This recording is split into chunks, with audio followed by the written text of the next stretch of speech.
High, আমি Priyanka's cooking passion চ্যানেলে আপনাদের সবাইকে স্বাগত। আজ আমি আপনাদেরকে আটা দিয়ে পাস্তা বানিয়ে দেখাবো। প্রথমে আমি এখানে একটা আটার ডো তৈরি করে নিয়েছি। এবার আমি এখানে একটা কাঁটা চামচ দিয়ে পাস্তার শেপগুলোকে দিয়ে দিচ্ছি।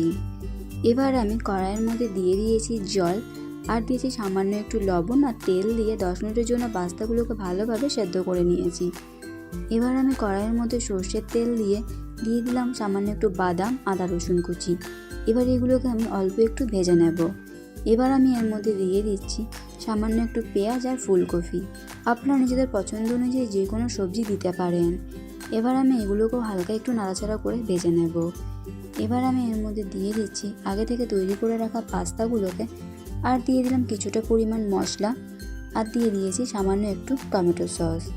এবার আমি সব কিছুকে একসাথে ভালোভাবে কষিয়ে নেব। সব কিছুকে একসাথে ভালোভাবে কষিয়ে নিলেই তৈরি হয়ে গেল আটার তৈরি এই পাস্তা। এই রেসিপিটি ভালো লাগলে অবশ্যই প্রিয়াঙ্কাস কুকিং প্যাশন চ্যানেলটিকে সাবস্ক্রাইব করে রাখতে ভুলবেন না।